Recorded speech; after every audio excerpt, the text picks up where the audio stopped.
the space itself holds your energy field. I mean, your home is supposed to be your calm, your peaceful, the place where you belong, where you feel good and safe. Making sure that frequency is what's carried and the energy easily flows really can support or sometimes hold you back if there are past energetic footprints or residues left over that are not supporting your growth or who you're becoming. You can often feel it when you go into a space. Is it welcoming? Is it inviting? Is it clear? Is it airy?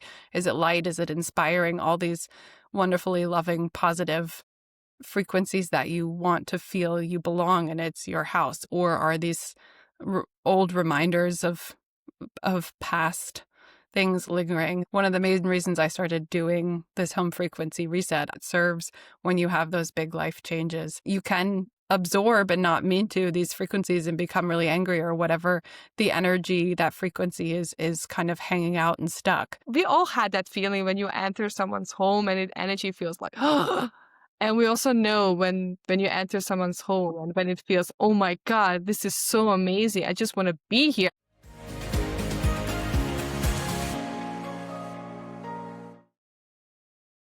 Hello, everybody, and welcome to the next episode of Healing Millions podcast. Oh my God, today I have a very special topic. I have never had this topic before. Today we are going to talk about healing our own space.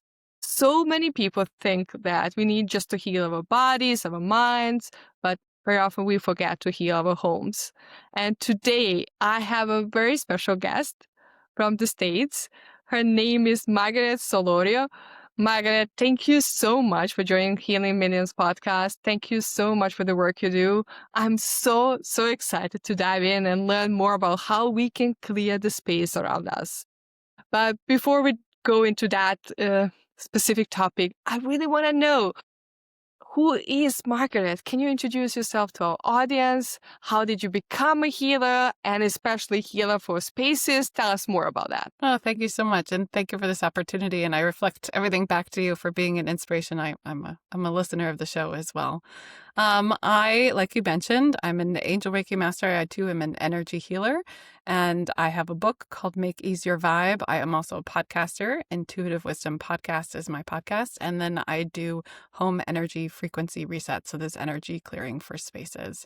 For me, COVID was the big wake-up call that changed me onto this path, which I'm sure it was for a lot of us.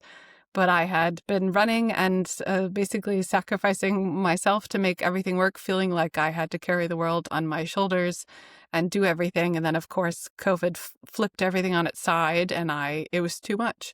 And so kind of broke down, and I realized I could either live like I was dying and I couldn't handle it, or I could figure out what I could change about me internally to keep going. And so that started me on this path.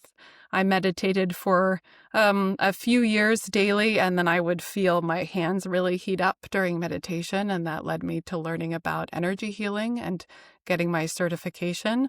And then it was more recently that I've pivoted from helping individuals physically with their body with that internal growth to spaces to help support them. Thank you so much for sharing. So I'm super curious about the topic, and I know my listeners are also curious too. Before we start this conversation, we chit-chatted a little bit about the work you do. And I also read on your website things you do for your amazing clients. But something really stood out for me, and you said your home holds your frequency. Can you explain what you really mean with that? And for everybody who is listening and maybe who is new to energy healing, can you explain to them as well how it works? We all know we have our own energy and frequency in our own energy field. And a lot of us work with crystals because they are so wonderful at holding their energy. We can use them as then vibrational tools to help ourselves. And I know you work with a lot of entrepreneurs, and we think of our own businesses as having their own energetic identity or their own thing separate. Well, the same holds true for our spaces. And especially since COVID, a lot of us are working from home, that work happens in the space too, and there's a lot of energy moving. So the space itself holds your energy field. I mean, your home is supposed to be your calm, your peaceful, the place where you belong, where you feel good and safe. And so making sure that frequency is what's carried and the energy easily flows really can support or sometimes hold you back if there are past energetic footprints or residues left over that are not supporting your growth or who you're becoming. Very often we have difficult situations in our life and our home carries all that frequency. Exactly. They're kind of these energetic footprints, I like to think about it, that kind of collect almost like dust collects. We all had that feeling when you enter someone's home and it energy feels like, and we also know when you enter someone's home and when it feels, oh my God, this is so amazing. I just want to be here. I don't want to go home. And the reason for that is because of the frequency of the home and a frequency of the owner, of course. And you told me that you're doing Reiki with angels to clean the space in our homes. Tell us more about that. I used to previously work with the main chakras or energy centers in the body with then now I work with a home. So literally kind of a blueprint of the home and go room by room, somewhat similarly as you would to the physical body. And I was certified an angel Reiki master. So I work with all the angels and same thing. We set an intention when we start, we call in and see who's there. And then I'm able to pick up as we go through the rooms. They step forward and I see who's working with this person, the owner of the home, but also what they often bring through recommendations, which is really cool. Like maybe the space needs a little more light, or this one had more clearing, could use with more natural elements. It's really interesting what comes up. Thank you so much. Um, you mentioned something that made me curious about this. Like, you used to work with humans' chakras, and now you work with the chakras of space. Did I hear that correctly, or does it mean that our home has a chakras? That's what it feels like. It's still developing, but I was meditating and working with the angels one day, and I kind of got a download of the home rooms aligned and how that lines up with the chakras in the body.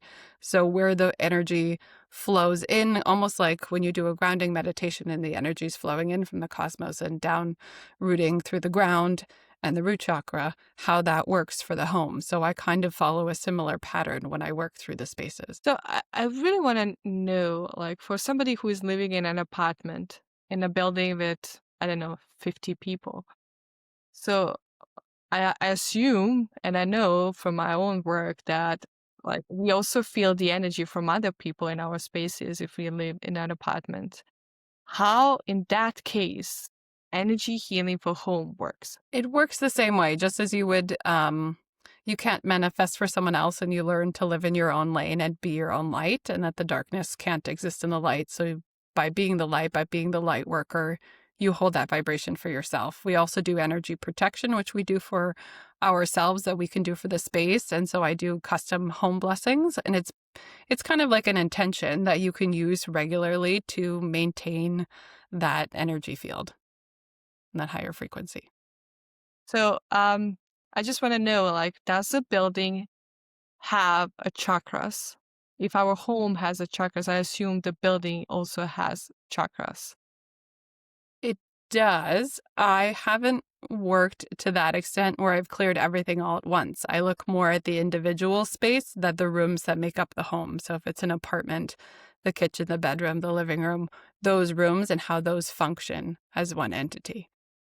So in your case, can you protect the home, like the energy of the home, from all negative influences from other apartments that are coming to the home? Yes, and sometimes those things require maintenance. So sometimes I've gotten messages from the angels that say, you know what, this room could really benefit from having a salt, like a bowl of salt to help absorb that negative energy, or a rock salt, or this room could really benefit from more light physically. If you don't have a window, then adding more ambient light through lamps and things like that. So there are different ways that we can help maintain once that's cleared. Okay. But basically what you do, you enter the room, or like what happens if somebody lives on the other continent and they hire you to clean their home?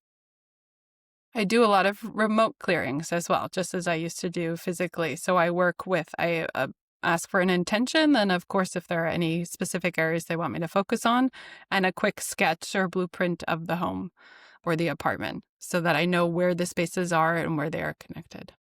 So basically, we need to provide the sketch of our home in order for you to have a energy clearing for our homes. Is that Yes, correct? exactly. And Yes, just then as you walk, we used to use a body graph. okay, and then you walk in through the room, like imagining walking through each of the rooms and clearing the energy. Is that correct? It is, yes. I start on the grounds, any outside space if there are outside space. Of course, if you're up in an tall apartment building, that's not quite the same, but there's a hallway. And then in through the front door, the doorways, the exit, any entrance or exit ways are really important. And then I go room by room. So I'm just curious for people who are living in a city and there's a metro station below the building. Does it influence the energy of the building and the place we live? It it does. That's a really good question. I haven't come across that, so I will keep an eye out, but I know you can still have a protective energy field and hold your own energy and frequency even if there's a river going on below you. But yeah, that would definitely take some thought. I'm sure that's noticed. Okay, and before we start this interview, you also mentioned that you do energy clearings for yoga studios, fitness studios.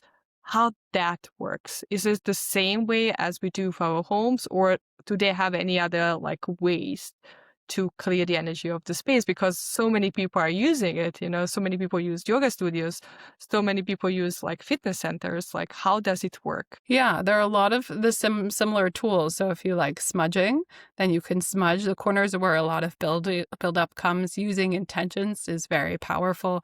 We can use crystals. There are a lot of things that you could do on your own. But me channeling with the help of the angels and clearing the entire space can be really beneficial for lifting everything up because you have so many different energy fields and people coming in and out. So it is really, really good to have friends on the other side to get the guidance and support. I Yeah, really- it's fun. Sometimes literally family members come in to support your space too. that's a good one. I really want to talk about that. So many people feel like a lot of ghosts, a lot of spirits from people who passed away, from their loved ones. We also have earthbound souls. Can you share how these souls influence our energy and also energy of our homes? Yeah, well, sometimes it just more of a negative energetic anchor. So I had somebody who was having difficulty with their television coming on and off regularly. And after we cleared the space, that hasn't been an issue anymore. So it's more like these stuck vibrations that we want to clear. But positively, also, if you have loved ones on the other side, I've had them step in and literally bring, for one instance, I had a grandma bring nurturing energy. And so we walked through that with the loving energy of the angels.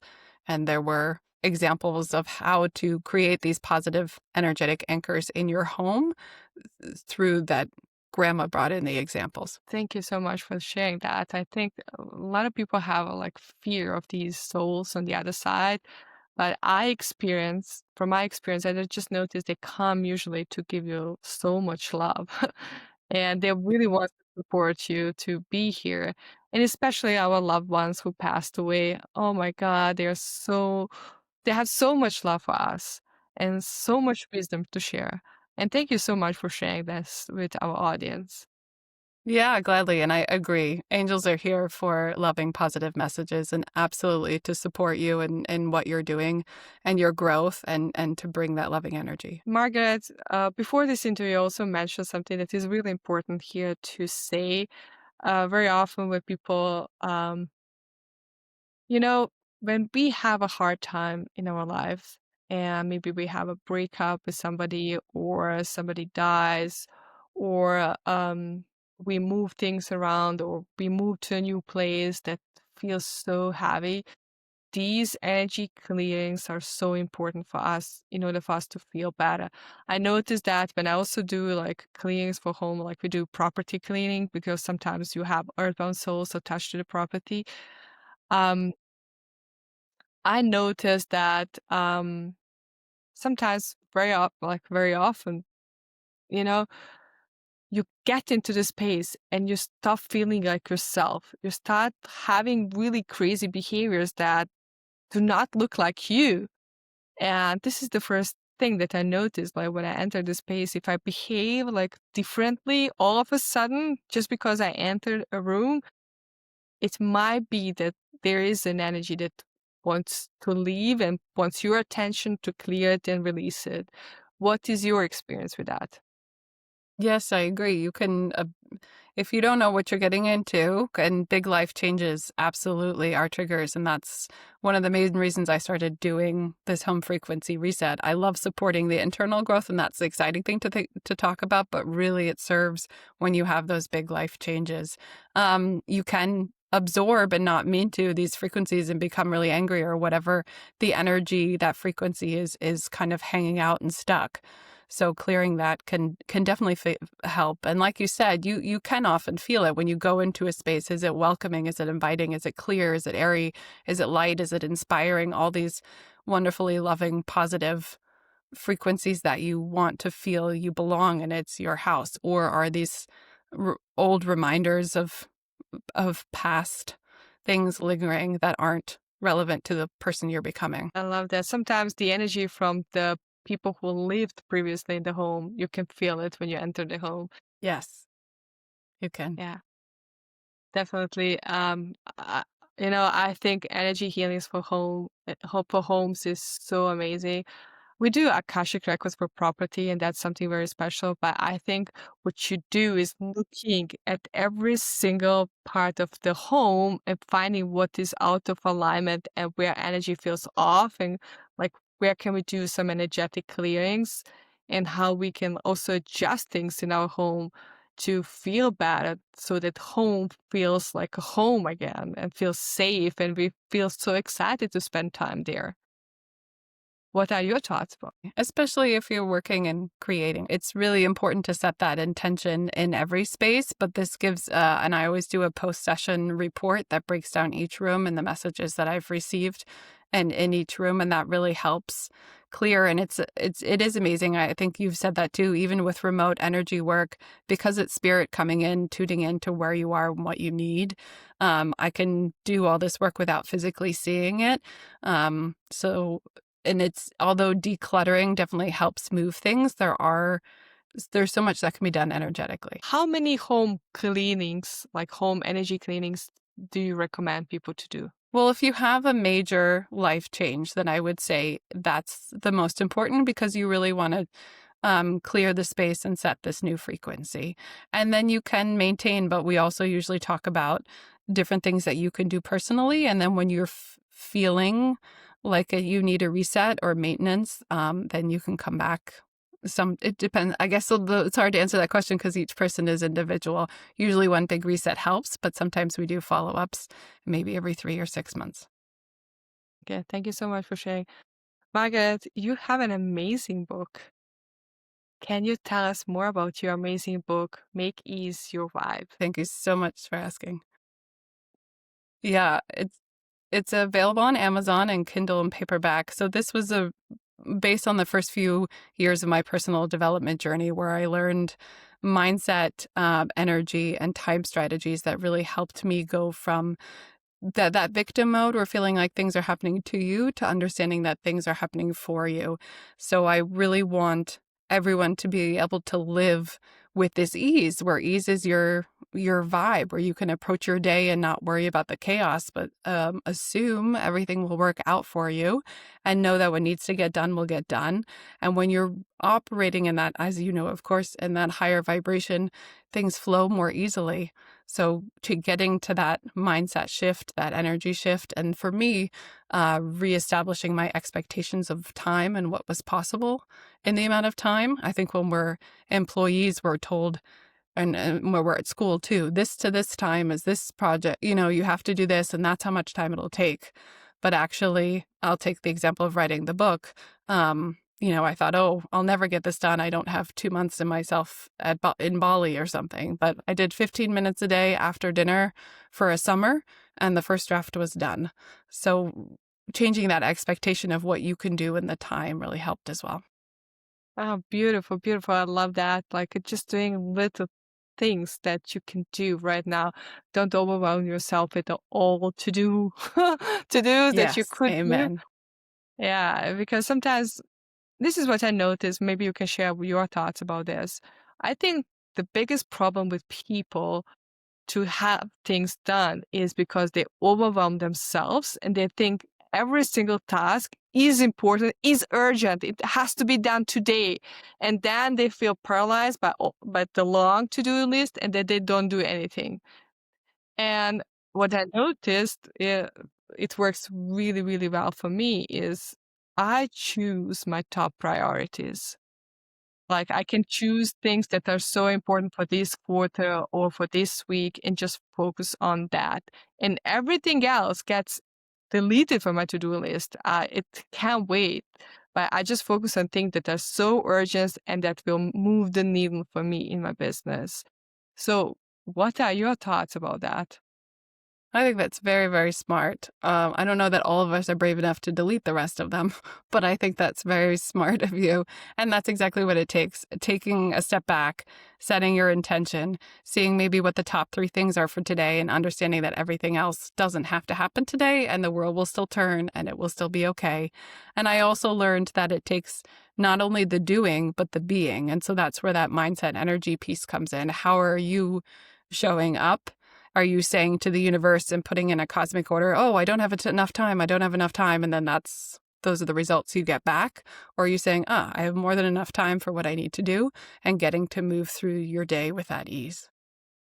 Yeah, I love that. I also notice when I have this belief, I don't have enough time, I have to rush through everything. I really do not have time. But when I say I have more than enough time, I can stretch the time and all of a sudden everything works smoothly for me and everything works out just because I changed my perception about time and how I see the time and how I respond to time. And I think that was for me the biggest concept that time is just an illusion. You can stretch it or you can make it like, oh my God, I don't have enough time. Whatever you choose, it's up to you. But in both cases, you are right. If you say I don't have enough time, you will not have enough time. If you say I have time, you will have time. You will figure that out. And That's exactly right. for people who are listening to this podcast and thinking, okay, maybe it's easy for you, maybe it's easy for Margaret, but what can I do? I often say time is squishy, and it's just to remind myself that it really is a human construct. And I think when we take time to pause and breathe and connect with in ourselves or with spirit and get back to that place of ease where it doesn't all feel like it's coming at you, that you can then see that flow and feel that flow and get into it, and you get the little nudges from your spirit guides that say, oh no, this is it, or it's time for this. That can be really helpful too. So for people who are struggling with time, to be present and to be fully present and really finish things. I know so many healers get so many amazing downloads and they struggle really with implementing things because prioritizing is really hard for them. They believe everything is urgent and then they feel overwhelmed. What would you say to them? What advice would you give to them to really accomplish things, not only just to dream about things, but also put things into practice and do them? I think it's really helpful to have focused work time, to set a timer. If you set a timer for 15 minutes, you can release that worry. And you can also tell yourself, I'm not going to look at any distractions during these 15 minutes, and I can accomplish what I want in 15 minutes, or whatever I get done is good enough. And setting that expectation and having that super focused time, you can really surprise yourself, I think, about what you can get done. And then in terms of prioritizing, um, sometimes it helps me to think about literally what can get done without me, or what can't get done without me, or playing a fun game where you think about time as money and you think, okay, if I have to spend this much time, then that's like if each minute is $100, and I say, oh, is that worth my time? Is that a $100 task, or is that something that would be easily delegated, or I could ask somebody for help with that? I love that. I really, really love that. Sometimes like we want to do the like small tasks that can be easily delegated to someone else, but we still hold on to believe that we are the only one that can do the task. Right. Thank you, Margaret, for being here on my podcast. Thank you so much for the work you do. And everybody who's looking to do some home cleaning, like energy cleaning, please reach out to Margaret and she's going to do an amazing work for you. Margaret, tell people how they can connect with you and how you can work with each other. Thank you so much. Yes, my website is deliciousease.com. I've just created a new free quiz that'll go up on the website this weekend that you can really see if a home frequency reset is good for you. And I've also got the podcast, Intuitive Wisdom, if you would check that out, and my book, Make Easier Vibe, on Amazon. Thank you so much for being on my podcast. Thank you for the work you do. And everybody who is listening or watching, if this episode inspired you, moved you, and touched you to do something about your life and clean your home energetically, or if you feel just good about this, listening this amazing conversation, please share it with your friends and family members and help them feel good too, and help them get energy healing for their homes and feel better, feel good in their homes again. Thank you so much for being here. Until next time, be brave, shine your light, because the world needs that love and light inside of you more than ever. I'm sending you lots of love and big hug. Bye for now.